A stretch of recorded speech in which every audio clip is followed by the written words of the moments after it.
All right, welcome everybody to the third episode of Geek and You Shall Find, the podcast powered by Superhero Faces. I'm Kelsey Dickerson. We have Brad Fay, who is the co-founder of Superhero Faces and director of Geek and You Shall Find, a documentary that you can find on most streaming platforms. We got Noah Berlin joining us as well. He is an avid supporter of Superhero Faces and has lots of opinions on superhero stuff as well. Maybe you got a little producer credit here soon. I'm not sure. And then we also have a co-producer, Kate Fay, as well, joining us, who is the sweetheart of this galaxy and all of the universes that we're going to talk about. Now, today's episode is focused on Thor, Love and Thunder. We're going to talk all about that, give you guys some Easter eggs, talk about our MVPs, LVPs, the whole shebang. But before we get into that, we want to make sure to hit you guys with some of the top nerdy news of that's happening this week. Working title. Noah, there's some stuff going on. There is a lot of kind of sad, but also some exciting little leaks and Easter eggs that have been popping up about the MCU and comic books in general. First off, Giancarlo Esposito, who is a famous actor, best known for his role in Breaking Bad. He also has been in The Mandalorian. He was also in The Boys, but he is rumored to be taking part in a future project with the MCU. He had meetings with Kevin Feige, and they haven't announced exactly who he's going to be playing yet, but he came out and said that he would really like to play Professor X, which would be interesting to see that take on it coming from Patrick Stewart, who everyone knows and loves and has seen in many different movies. So that'll be really interesting there. Rosario Dawson, in an interview, she seems to have leaked that the Punisher, actor John Bernthal, will be reprising the role in the MCU. So I, for one, I'm very excited about that. I loved the Punisher, the Daredevil, his own show, as well as the Defenders on Netflix. So it's really nice that crossover is continuing through to the MCU. And lastly, the biggest news of the week, as far as I'm concerned, is the cancellation of DC's movie Batgirl. That kind of came out of nowhere. I don't know if you guys saw this. Yeah, I've seen bits and pieces. Yeah, like I don't know about you, Brad and Kate, but yeah, it seems to be a lot of weird shit going on behind the scenes. I don't know. It seems really shady. There's some shady stuff going on. It's strange, and it seems to make not much sense, because this is not a project that was just getting off the ground. This is one that the filming was already completed. So obviously there was still some work to do, editing, post-production, that kind of stuff. But the fact that they just went on and canceled it is head-scratching, to say the least. But so the rumor is that the reason it got canceled was that the test audiences rated the movie low.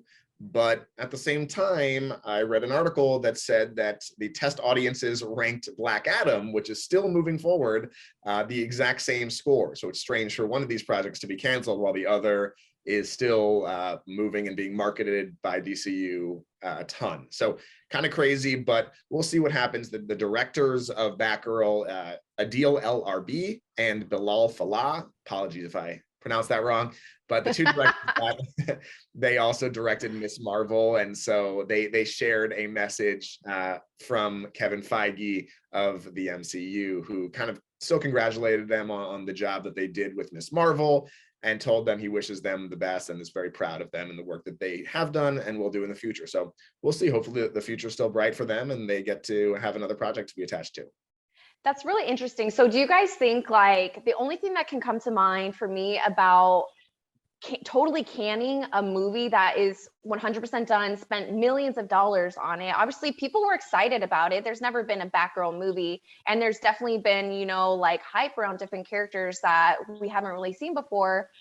Do you think it's because of, like, the star power that they think is going to come with The Rock, and that they think it's going to do well in theaters anyways? Or why the hell would they do that? That's so crazy to me. Yeah, I mean, if The Rock could sell tickets for a Rampage, I'm sure he's going to be able to sell tickets for like a superhero movie. So I'm sure that's not looked at as like as much of a risk, I guess. But it's interesting because I read something today, some article about how they canceled it because it wasn't going to like tie in enough with like their future projects. But why wouldn't they plan that out beforehand? Like, they didn't think about that a long time ago. Yeah, I like how DC is worried about projects tying in together when they have 3 different actors playing the Joker right now. It's really upsetting. Yeah, that literally sounds like one of those bullshit excuses that you're just like, we just got to come up with something, like just put it out there so people don't think like, oh, we're canceling it because we don't think a woman actor or like, you know, especially like a woman of color, like, you know, playing this character. Because as we see, like, you know, a lot of people we don't care about these people because diversity, I think, is key, and seeing yourself on screen is absolutely amazing. But like, as we see, a lot of these people tank purposely these movies, or they try to at least, when there's people or things that they don't agree with, which they can get over themselves. I just think it's really sad. And it's especially sad for that actress. Like, I don't know if that was her breakout character. Like, that might have been her breakout role. And it's like, imagine spending 6 months to a year doing a project like this, being like, I'm going to be in a superhero movie, which is so big right now. It's fucking crazy. Yeah, and beyond that, I was excited to see Michael Keaton back in his original Tim Burton era Batman costume. That would have been nuts. And J.K. Simmons back playing Commissioner Gordon, excuse me. So yeah, a lot of tie-ins there, and it would have been very cool. And also, I want to say Brendan Fraser was supposed to be the villain in that. Oh, yeah. So, Didn't he gain weight, I think, for a role? I Was think it that? I think he's just kind of fat now. No, but I did see I did see an article that I think that he like purposely, obviously his body has changed just like all of ours does. But I thought I saw like he had gained weight for like the villain role. Maybe I'm just making excuses to love Brendan Fraser. Hey, listen, if I got a little fluffy, I would say I did it for the role. No, it was like I was cast in Batgirl, you guys. I was gonna be one of the villains, and it's just like they totally canned it, and you're gonna use that excuse in like 20 years. It wasn't the COVID-15. It was the role I was researching. Michael Keaton was gonna be in this? Yeah, he was gonna be Batman. Yeah. They released like a still photo of him with the Batgirl. Oh man, I didn't know. So I'd heard there's a big problem right now with them because they are still debating canceling the Flash movie. But I heard that movie explains so much of how Michael Keaton's Batman ended up here. And then now if they cancel that one, Aquaman 2 is not going to make sense because he's just suddenly around and kind of accepted. And they're like, yo, we're not going to like address who's this other Batman all of a sudden. So now there's problems with like Aquaman 2. And they're saying, do we need to do like major reshoots if we do cancel Flash? So I'm wondering kind of if they did this and like, okay, let's test the waters before we announce a bigger cancellation that more people freak out about or something like that. I mean, it's like, you know, and we'll get into this a little bit later, but it seems like the Flash and the whole plot line of Flashpoint, which is going to be the central theme of that movie, is kind of the linchpin that ties this next round of DC movies together. And with all the craziness involving Ezra Miller, I'm sure that DC would love to just cancel that project because of them. But yeah, they can't because none of the other projects would make any sense. So it's just really, it's an interesting problem they're having. Which that totally goes against their number one reasoning for saying that they're canceling it is because it doesn't fit into any of the other projects when literally it's going to fuck over 2 other projects. Yeah. Wild. Oh, okay, so before we get into Thor, one little quick thing I want to say, it's going to be really, if Giancarlo does get the role of Professor X, which first of all, I don't know if anyone else can play Professor X, at least in my heart. Obviously he's an amazing actor, but all we've ever really seen him in is like, he is a badass villain in almost everything that I've seen him in. So it's going to be really weird to see him play like a hero mentor role. I think they're going to make Professor X the bad guy. Is my prediction. They're going to flip it. Yeah, because like he has a history of doing a lot of very dickish things. So I wouldn't be surprised if it's like, oh, he's Professor X. That's awesome. He's good. And then like you find out maybe his intentions of bringing the X-Men together were for like nefarious purposes or something else, and you end up getting, which I don't know how audience will take that. Like comic book readers are kind of used to Professor X doing things, and you're like, damn, that was like really fucked up. But like, I think moviegoers might be like, Professor X wouldn't do that, and like, I don't know. So I wonder how that'll go over. But that's just assumption because I've never seen him play anything other than a bad guy. Yeah. And then it's almost like, okay, so then, I mean, if they do go that route, then it's like, oh, everything that Magneto does to try to take Professor X down, like it makes sense. And you see the background on it. That's the other thing. There's rumors like Magneto might I mean, in the animated series, they're saying he's going to be the leader of the X-Men. So I'm like, maybe they go that route in like the live action series, and they're like, we're going to make Magneto the hero. All right, interesting. Cool. Yeah, Kate, would you like that? Something different I love Magneto. I know. I think Kate probably likes Magneto the most out of any of us. I'm such a Professor X guy. Why do you love Magneto then? I don't know. I love Michael Fassbender as him, like in the early movies. And I don't know. I just think like he's a very layered character. Like sometimes you like kind of agree with what he's doing, and then sometimes you're like, okay, no. Which I think is what makes villains so great. I have such a fascination with villains. Yeah, I think that's what makes a great villain, because I mean, we've seen so many movies where we're like, oh, we kind of actually agree with what they're doing. Like, It kind of makes sense. Speaking of villains, so apparently Rotten Tomatoes has villainized. What the fuck was that, Noah? Is that your porn playing in the background? That was Siri. Sorry. This is a family show, Noah. Come on. So the villain of this podcast is Noah, but I don't know. So another thing of news that has been huge, definitely for MCU fans and Marvel fans, I guess Thor: Love and Thunder had the #1 spot for the worst MCU movie on Rotten Tomatoes, which really got us all thinking, how the hell can this happen? A lot of fans were disagreeing with it, so it really made us open our eyes. We looked at the rest of the worst ranked on Rotten Tomatoes, and it really made us think, we should rewatch these. We should see what the hell's going on here, see if we agree. Obviously, so many superhero movies have been coming out over the last 10, 20 years. It's definitely dominating the movie theaters. So we wanted to take a look back at some of the worst ranked movies. And we're starting with Thor: Love and Thunder. Now, for anyone who isn't familiar, maybe haven't watched, maybe watched one time, not familiar with it, maybe you don't know the rest of the universe. Noah, can you give us a little synopsis? Give us a little background on what this movie is, where we're at in the universe, what's been going on with Thor? Why is he loving?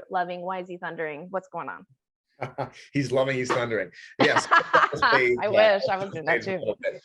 So Thor: Love and Thunder takes place during a strange time for the MCU.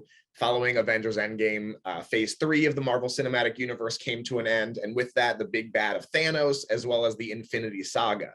So phase 4 started with movies like Black Widow, Shang-Chi, and Eternals. And there was no real discernible connection tying in all of these films.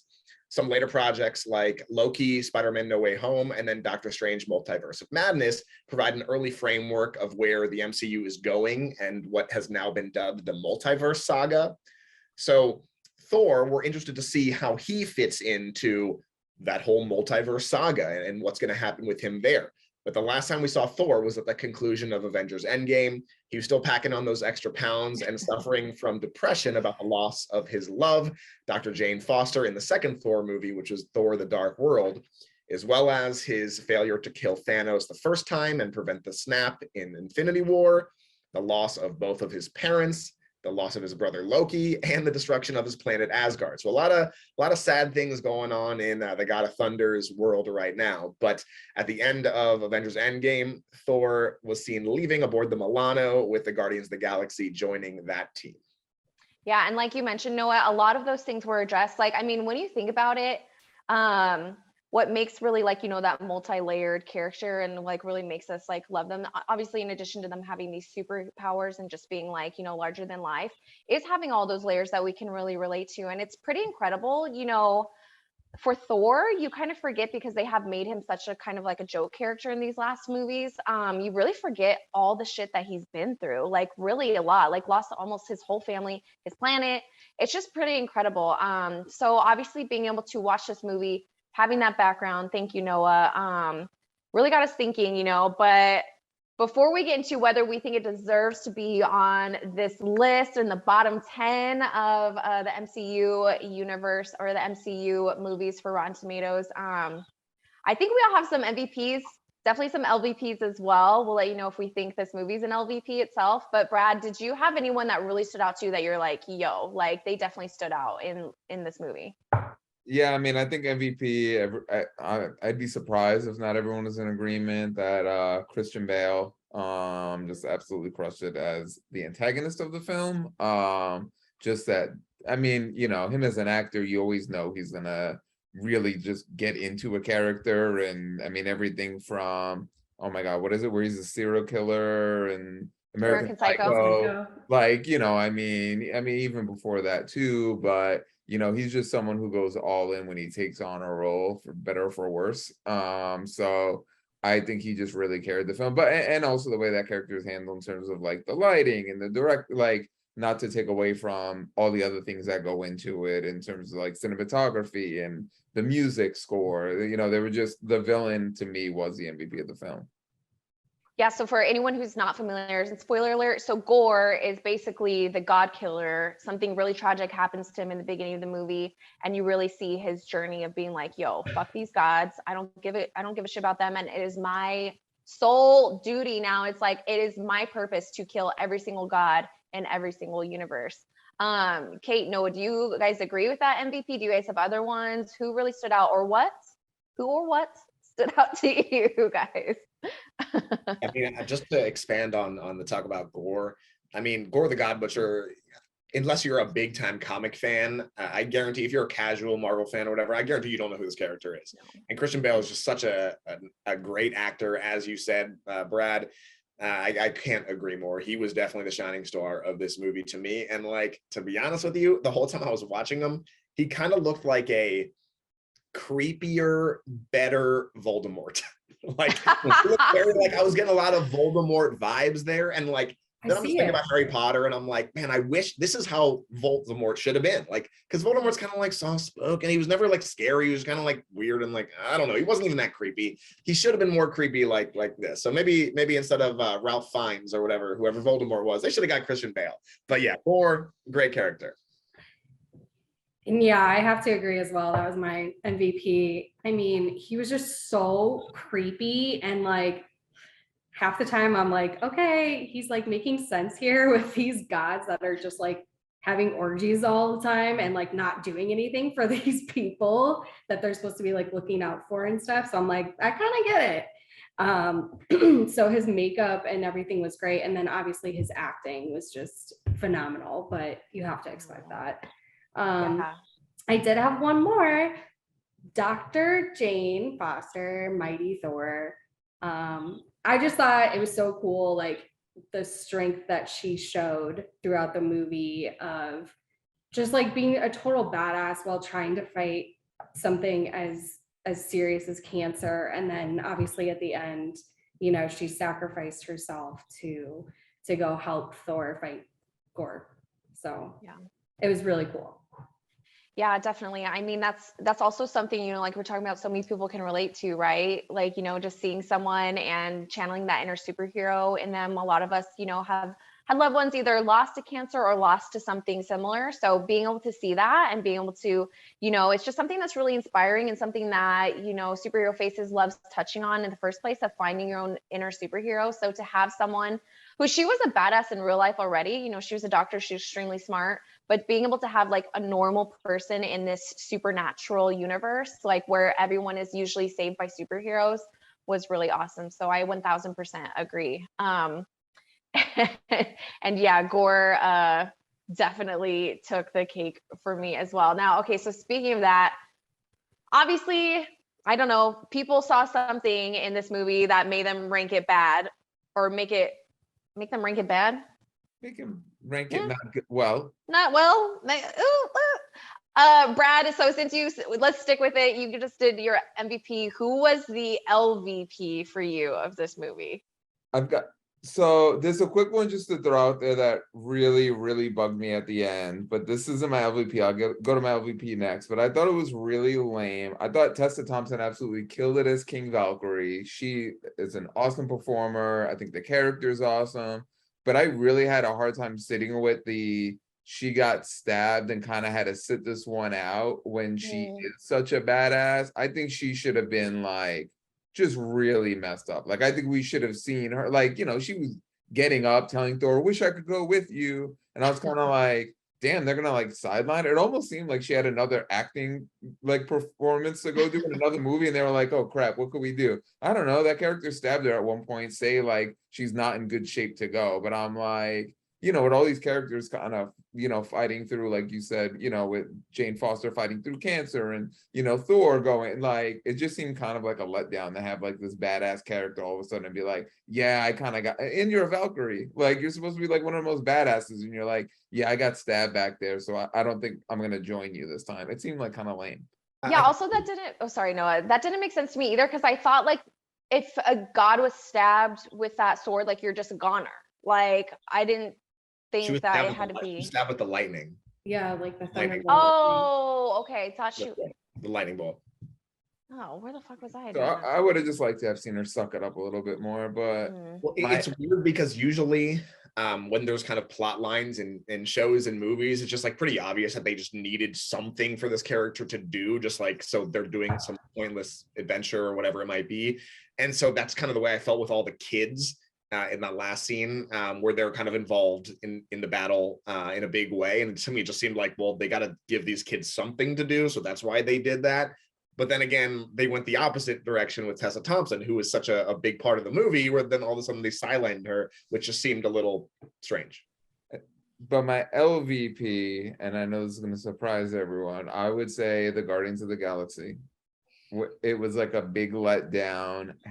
And I did not expect them to be in the movie much. I knew it was going to be, okay, we're going to get a cute opening fight sequence, and then Thor is going to go about his way. This is a Thor movie. He's going to go off and have his own solo adventure. So it wasn't like I was let down that they didn't do the whole like as Guardians of the Galaxy type thing.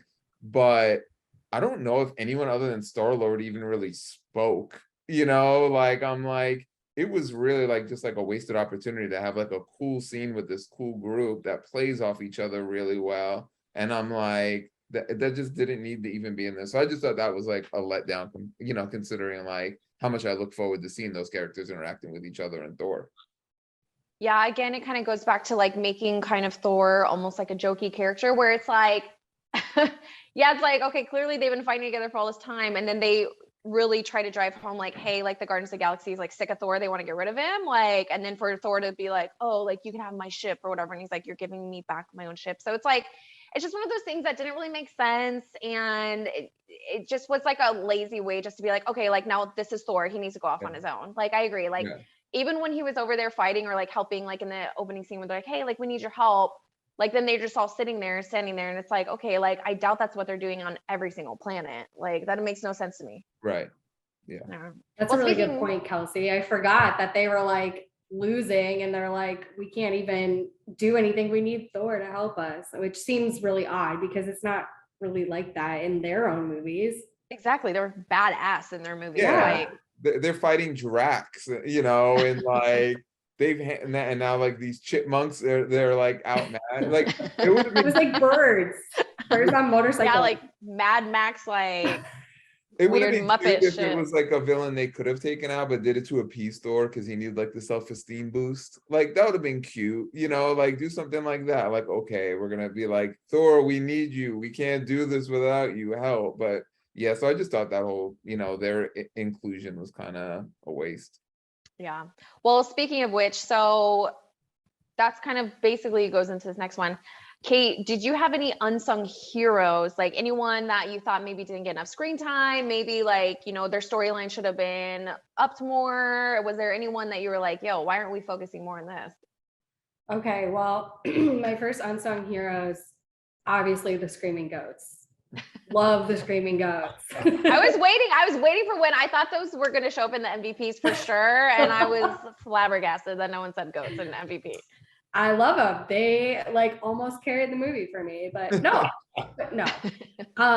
They did actually like save all of them a couple times. So that was funny. They were hilarious. It was funny when they were on the ship with the Guardians of the Galaxy in the beginning, and they just were making all the noise and stuff. And Thor's like, it's okay. If they keep acting like this, we could use them for meat. And then they're like, meeting new people, for meeting new people. That was a funny I love those goats. I need the names of them. I need their backstories, where they came from. Like, I need another movie on the goats. Goat spinoff. Goat spinoff. Just screaming for 2 hours.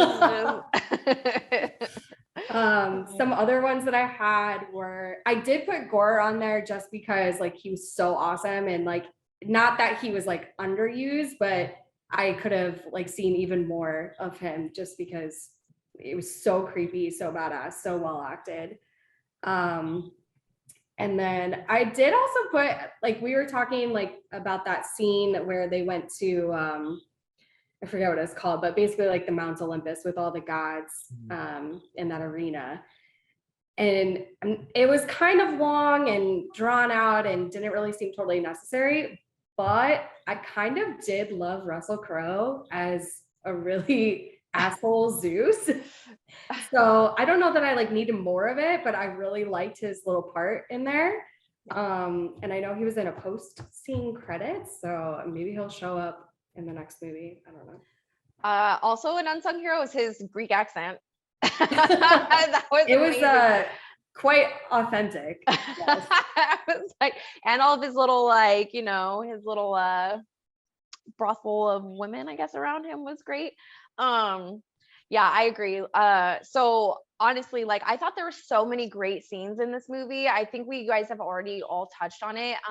Anything with Gore for me was the best scene. Like, but I think what takes the cake, besides Jane Foster sacrificing herself, you know, showing up, you know what's going to happen. And like, you just see that moment between her and Thor. And it's like, you know, that unrequited love that like everyone hopes for in their life, right? Obviously not hoping for your loved ones die while in battle against a god killer. But the scene where they're all tied up by Gore, and it's basically him just kind of going around, and like the lighting and the drama and like his every single one of like his lines was just absolutely amazing. So for me, that scene absolutely took the cake. And to your point, like, I kind of wish there was more Gore the character, but also I kind of wish that they would have gone that route for a lot of this movie of like the more like darker, like almost kind of scary. Like Gore's character was very like scary and like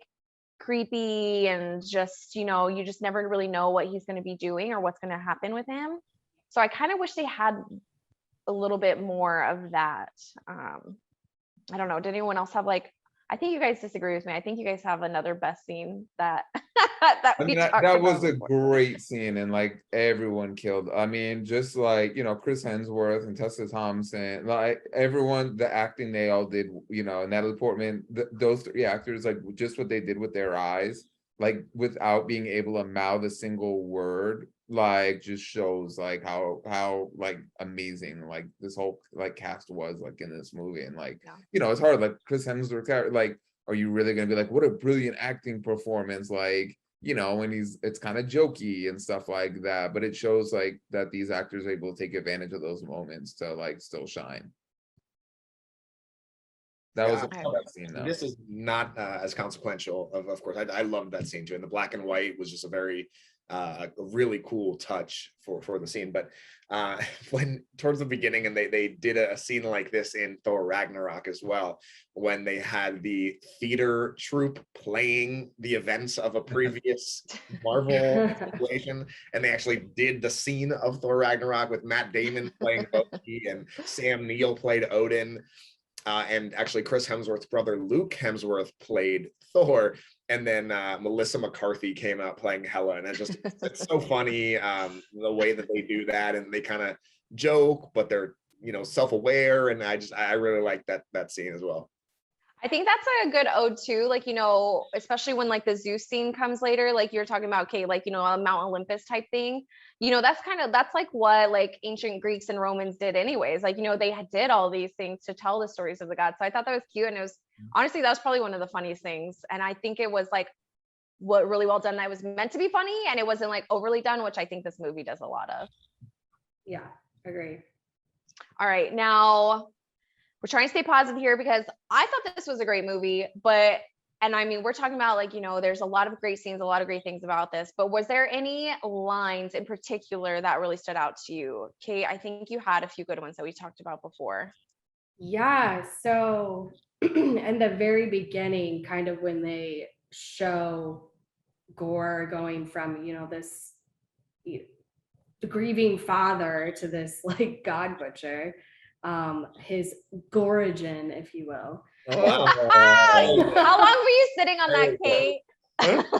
It's literally written in my notes, so a day or two. Anyway, when he gets the sword, the god, I don't remember what his name was, but that sun god or whatever said like, oh, you're cursed now. And he says, it doesn't feel like a curse, it feels like a promise. So this is my vow, all gods will die. And that just like is a really badass quote and just like really sets him up, I think, for the movie. You're just like, oh shit, this guy's gonna like wreak some havoc, and he's on a mission. So like that really stuck out to me as a really cool quote. And then I thought it was really sweet in the Guardians of the Galaxy part, like at the beginning, when Star-Lord is kind of talking to Thor and trying to hype him up a little bit because he knows he's down a little bit. So he said, you ever feel lost? Just look into the eyes of the people that you love. And I thought that was very sweet. Which also is like one of like the funny moments too, is like then when he's looking up at his crew and Thor like comes like creeping in, trying to like have him look him in the eye. Not you, Thor. He's just like looking like as he's kicking him off of his own ship. Oh man. Did anyone else have any other lines, or are we good to move on to the cringe? Because you know that Marvel loves to do cringe, especially with Thor. Brad, I'm looking at you. You're the king of cringe. My biggest, and I'm sure I'm overthinking this, and it's not a big part of the movie, but the little gag about the Infinity Cones ice cream shop, it was just such a bad, like, I get the joke and I thought it was hilarious. Oh, hey, we made this a new tourist attraction and we're doing like all this cheesy hokey stuff that you would do on a tour. I get it, but all the people Thanos killed, I'm like, as disconnected as some people are in culture, I'm like, I really don't see anyone being like, we should build a Thanos ice cream shop here. Remember that guy who like killed a bunch of people? Because even though if everyone who got snapped away came back, even if you call that a wash, which it isn't, people still died like during those fight sequences when his monsters are all crashing in. So I'm like, who really was like, let's build an ice cream shop here? So I just you don't want to go to like the Hitler's Hoagies or what? Yeah, you know what I mean? Like, for real, like, I'm like, come on, like, unless the joke is like, yo, people are so in bad taste that they would do something like this is just showing that. So I'm like, maybe they were trying to do that, but I just thought it was like really dumb. I didn't even catch that. I didn't. Noah, what was your cringe moment? I still can't get over the Hitler's Hoagies. I'm sorry. Please, no one. Also, my brain is just going right now, trying to think of other dictators and just turning and then trying to associate the food item with them. So that's what I'm doing now. Thank you for that. The Stalin subway.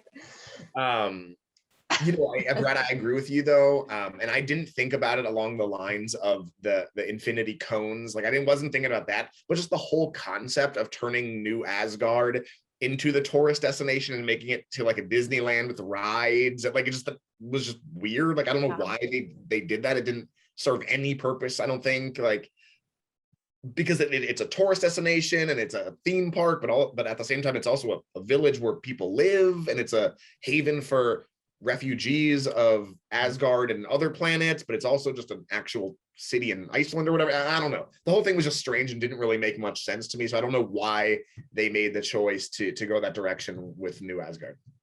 Yeah, I agree. Like one of the things, like, and I know they were kind of going for this. I really enjoy. It's very loosely based on in the comic books when Asgard at one point is kind of sitting above, I think it's like Montana. And it's a really good storyline because it's this chunk floating of Asgard, and that's where all the people live. and everyone's like, oh, this is kind of cool. We have all these gods living here. But then the gods come down and they drink all their alcohol. They're using up the resources and then going back up and like kind of doing their own thing. And it's like, yo, they're kind of just like sucking us dry at this point. So I think they were kind of playing off the whole like that aspect of it was Zeus and those gods that didn't care about people and, you know, and stuff like that. But yeah, I agree with you. Like it was kind of weird setup as like the Thor. And I don't think it added anything to it. Other than maybe being like a joke, you know, well, this is what would happen in real life. They would turn this place into Disneyland, but I mean, and I think that's a good segue too. Like, I think that, and Kelsey, I agree with you. I actually, we'll get into our rankings and everything and whether this movie deserved the hate and the low ranking that it got.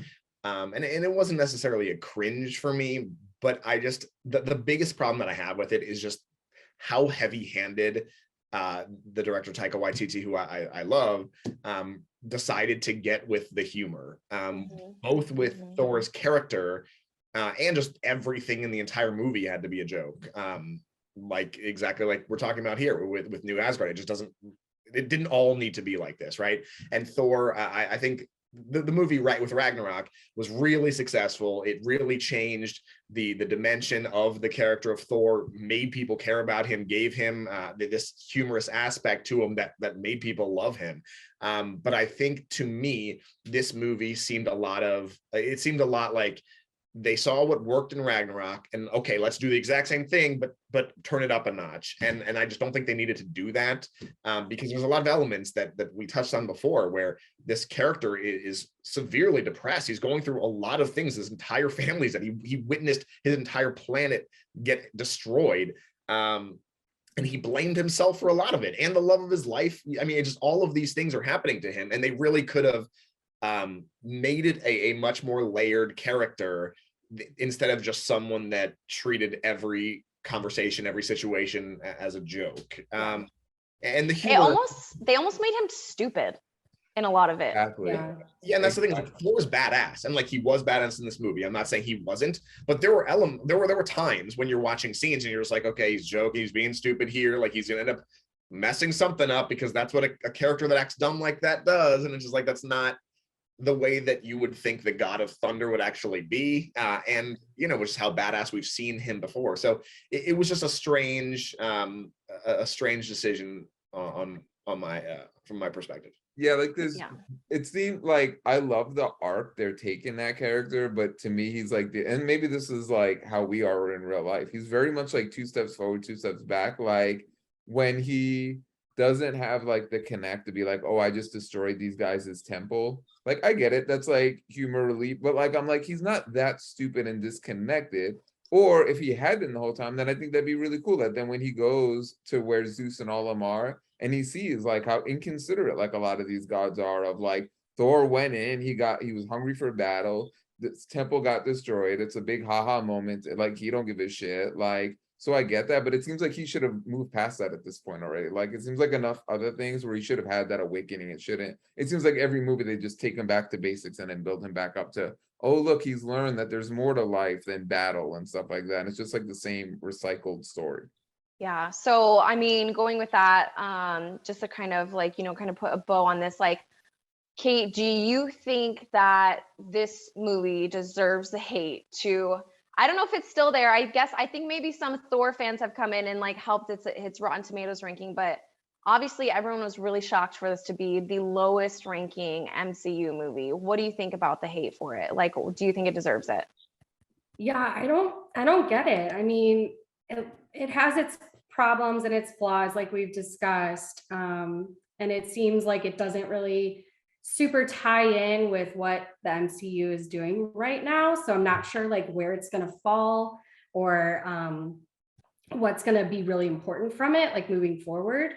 And it kind of lost some direction where it's like, you know, trying to be really funny, but at the same time, it had like some really serious things going on. But I don't get why people are ranking it so low. I definitely don't think it's in the bottom 10 of MCU movies. Like, I do not think it deserves the hate that it's getting right now. It was still entertaining. It still made me laugh a couple times. Like we said, we all agree that the villain was like incredible. and they did a really great job with that. So I don't get why people are hating on it so hard.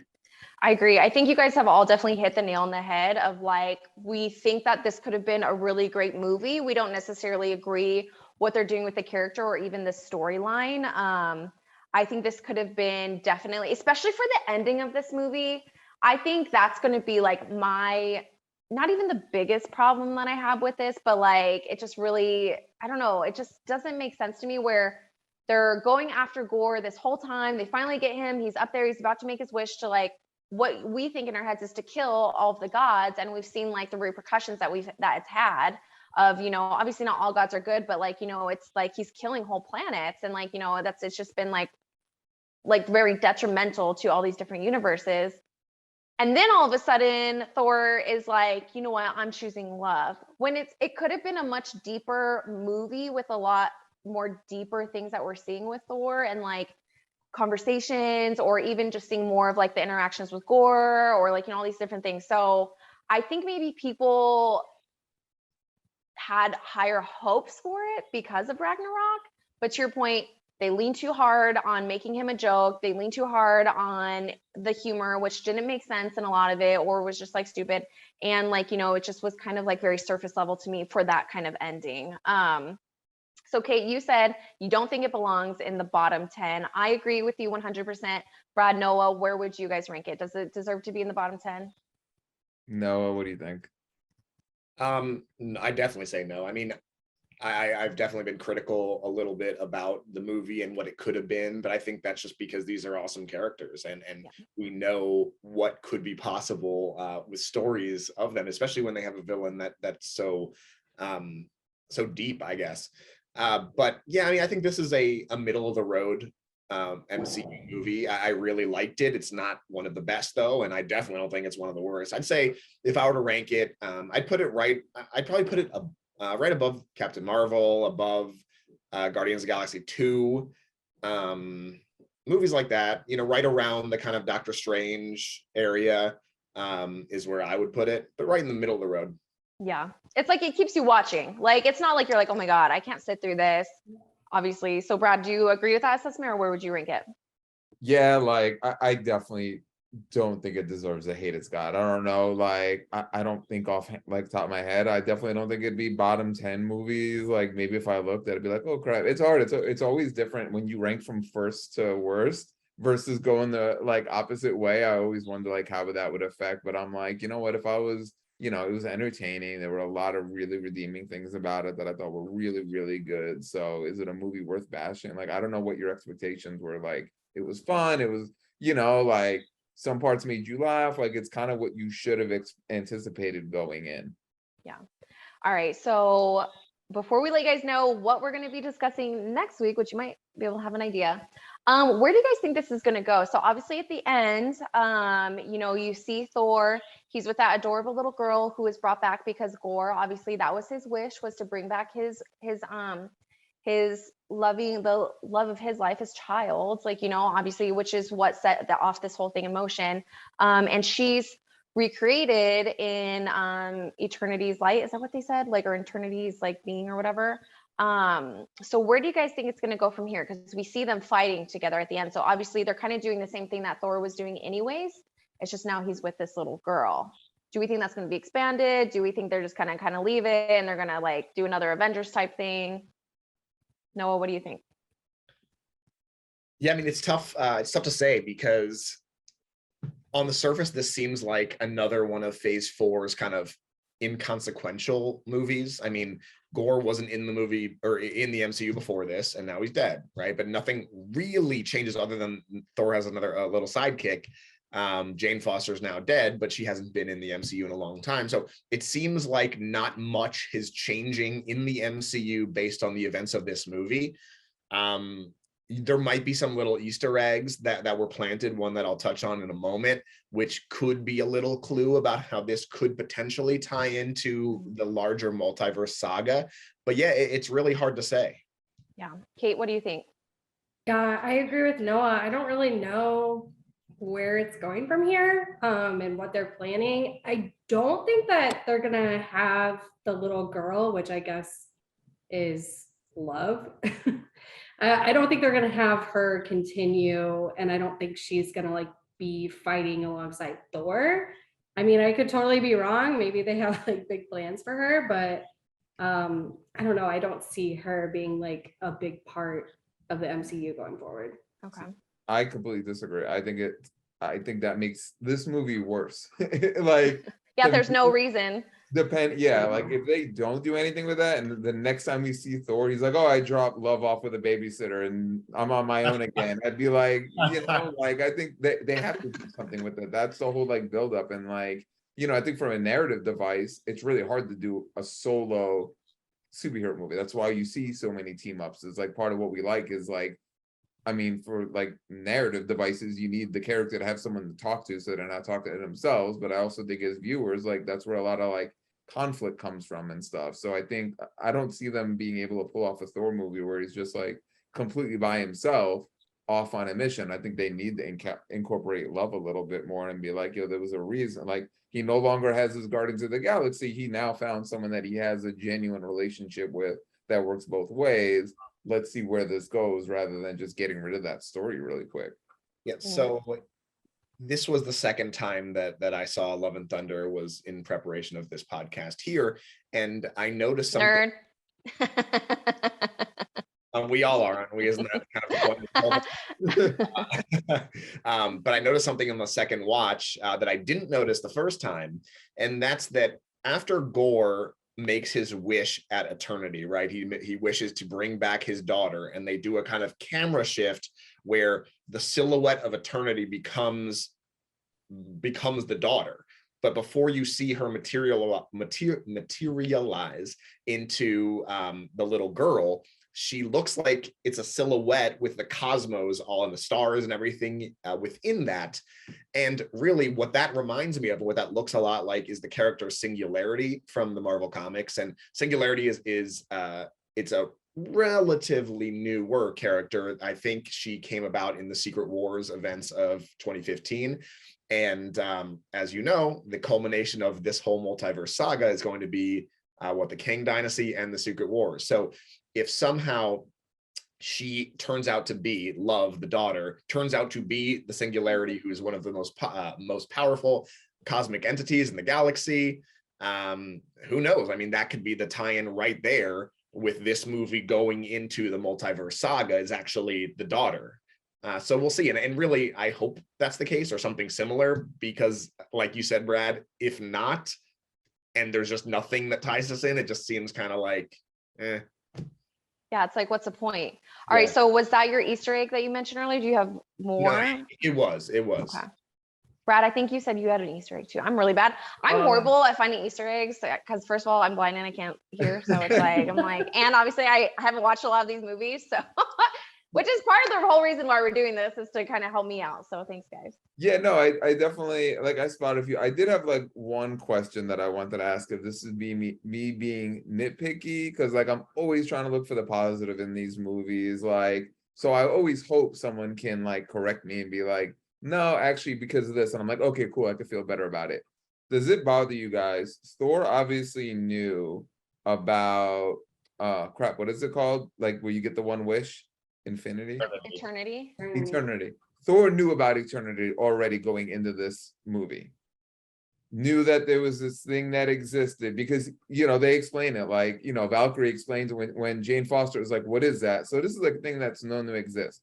Does it bother anyone that Thor never brought this up as an option anytime they were going through shit in the MCU, like Thanos snapping away half the universe, and they're trying to develop a plan how to bring back all these people?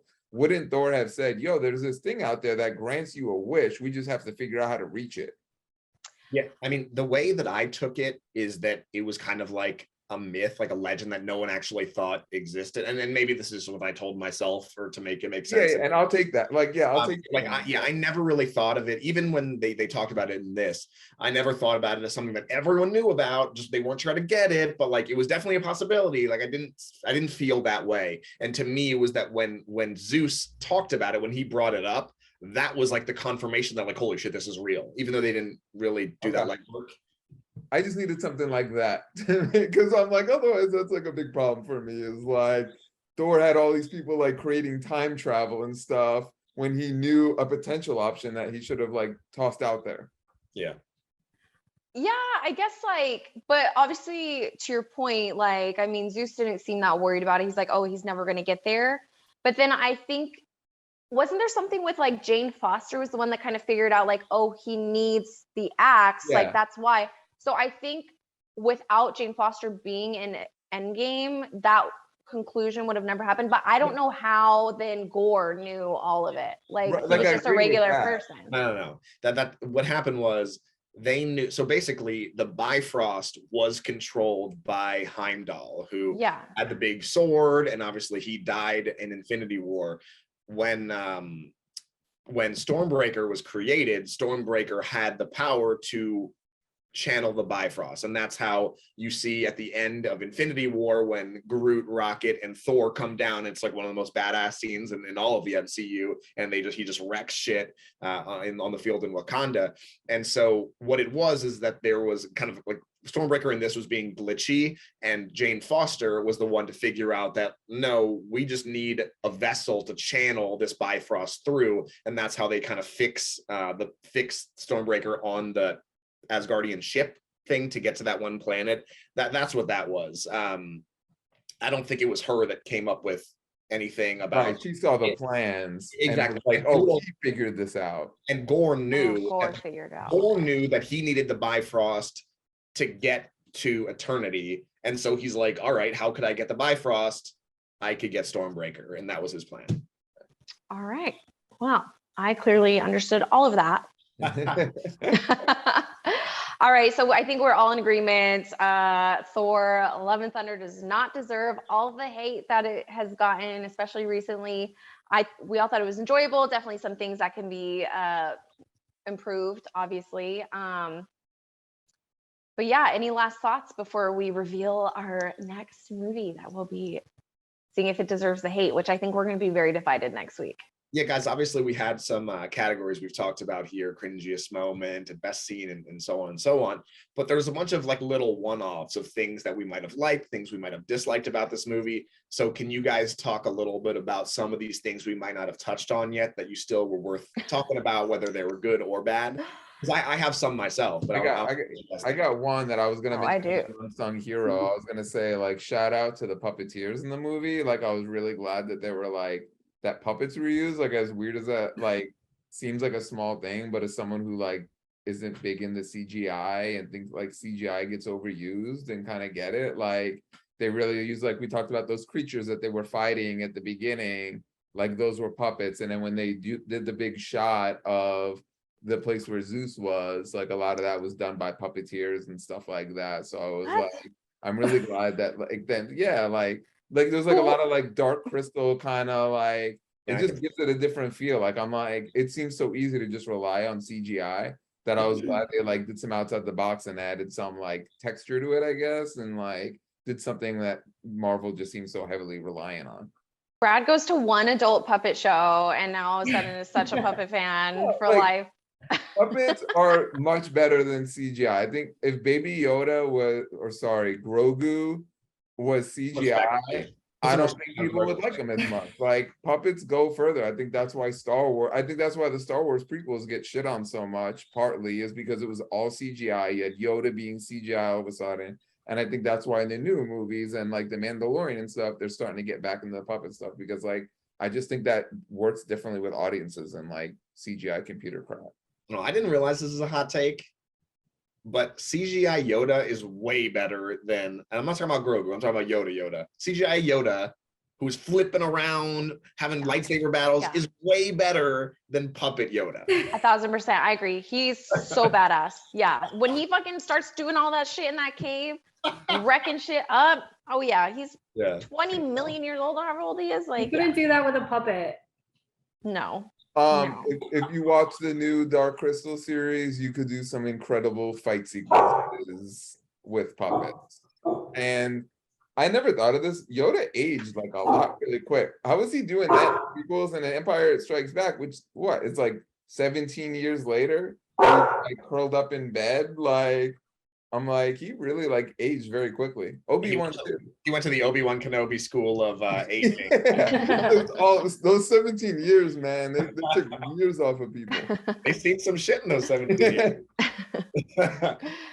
Speaking of shit. Oh, sorry. Kate, go ahead. Do you guys have any other things? I'll just say some of mine, I guess.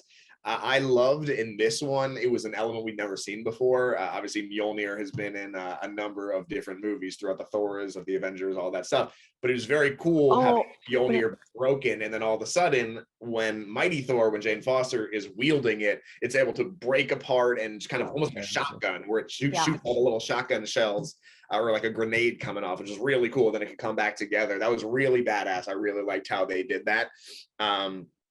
I thought that the joke, which I think they ended up overusing it a little bit, but the whole concept of jealous Stormbreaker was very funny to me, particularly when he's like motioning, trying to get your back, and then Stormbreaker comes from the side and is like, oh, it was a very funny thing. And then I already mentioned how Gore reminded me of like a better, creepier Voldemort.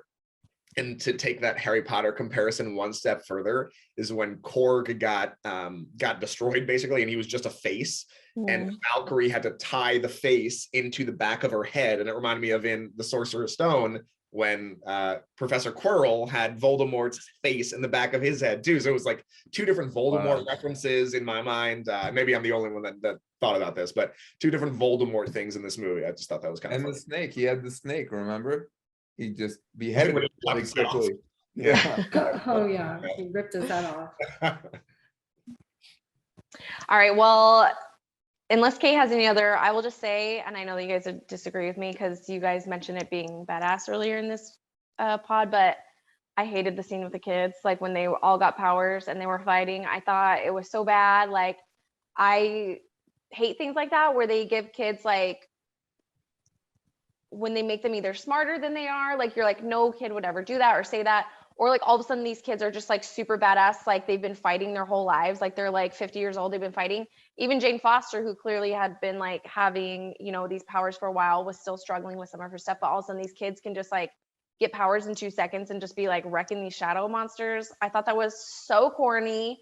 I thought it was also, to your guys' point earlier, like it was just something, it was like, just, we got to do something with these kids, like besides just sitting here, even though they said 10 million times that they were scared the whole time, they're scared.